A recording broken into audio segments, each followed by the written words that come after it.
Wachezaji 8 wa timu ya taifa ya wanawake nchini Irani walikuwa ni wanaume. Ilikuwa ni ngumu kugundua sura zao, ambapo imeelezwa kwamba wachezaji hao walishindwa kutambulika sura zao, huku mdau wakiwa wanaeleza kwamba unawezaje kugundua sura za wanaume kwenye hiyo picha.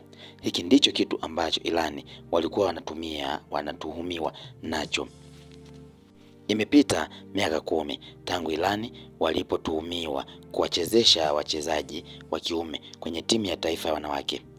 Ilikuwa stori kubwa na ya kushangaza. Shirikisho la soka nchini Irani lilipokea lawama nyingi kutokana na tuhuma hizo.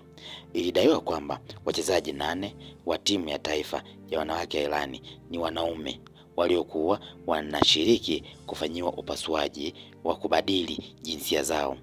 Shirikisho la soka la nchi hilo lilituhumiwa kwa kukosa maadili kwa kuruhusu kwa makusudi wanaume 8 kucheza timu ya wanawake. Afisa mmoja aliyekuwa karibu na ligi ya Irani aliambia tovuti moja ya habari nchini humo kuwa wachezaji 8 walikuwa wakicheza kwenye timu ya wanawake ya Irani bila kukamilisha upasuaji wa kubadili jinsia.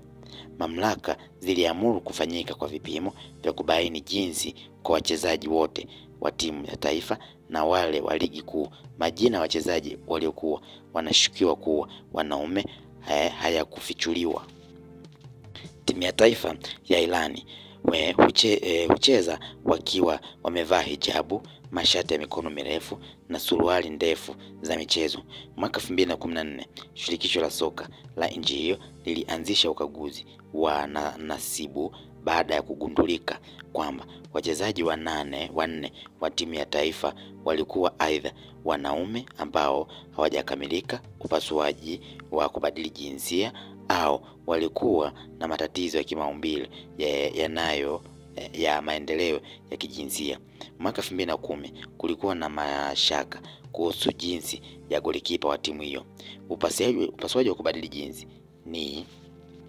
ni halali nchini Irani kwa mujibu wa sheria au tamko la kidini lililotolewa na Marekani Khomeini, kiongozi wa kiroho wa mapinduzi ya Kiislamu ya mwaka 1979. Sheria hiyo inakinzana na kanuni kali za maadili ya kijinsi chini ya sheria za Kiislamu, sheria nchini humo ambazo zinakataza ushoga na ngono kabla ya ndoa.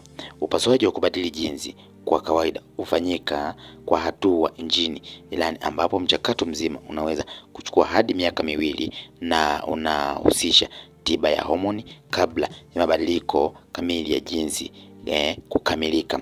Ndivyo ambavyo walikuwa wanatuhumiwa wachezaji hao ambao walikuwa hawajakamilisha hatua hiyo ya kuweza kubadilisha jinsi zao na kuonekana ni hatari zaidi uwanjani.